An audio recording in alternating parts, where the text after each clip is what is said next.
Every week we bring you a segment on shattered dreams, tackling the top issues Americans face in this difficult housing market.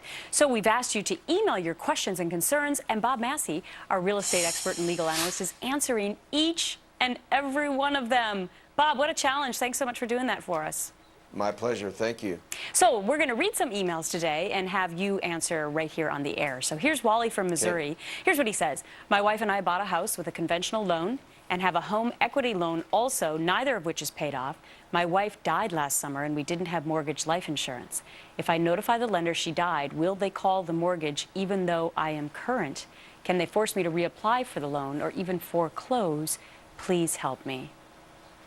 First of all, Wally, sorry for your loss. And I will tell you, you do not have an obligation to let that lender know that, in fact, your wife has passed. Both of you have signed the mortgage loan papers, which you told me in the email. You are current on the payments. And as a result of that, you don't have any obligation. You don't have to worry about foreclosure. As long as you remain current on the payments, you're not threatened to lose your house. So as a result, no obligation to call. You should be fine. Continue to make the payments. All right, thanks very much, Bob. Now, a military viewer writes this to Bob. Bob, thank you so much for covering the HAP, Home Assistance Program issue. I have been relocated 5 times in the last 6 years. Can you give me a status of the HAP bill you spoke of and what you think will happen?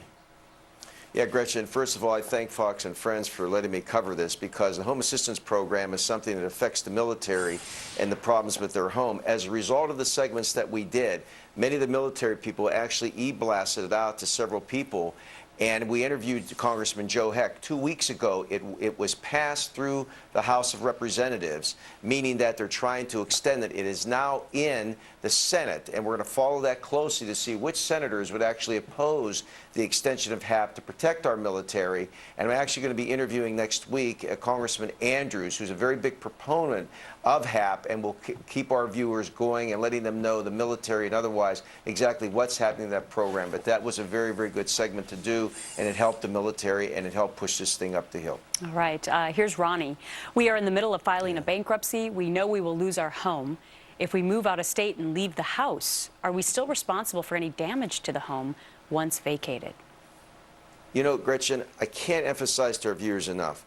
As long as you have title to that home, as long as you own it, whether you live there, whether you vacate that home, you are responsible. So therefore, always make sure that you keep your liability policy on that property, your homeowner's policy, for any type of fire, any kind of injury to somebody that's on your property. Because as long as you're on title, if you move from that home and you move somewhere else because of a job relocation or otherwise, and somebody gets injured on that home in some fashion, you could still be held personally responsible. Maintain that insurance on that home until your name is off that title. All right, I remember you telling us that in a couple of other segments. Yeah. So, folks out there, keep emailing Bob Massi with your questions. Log on to foxandfriends.com to do that. And he's made a pledge. He's answering all of them. Bob, thanks very much.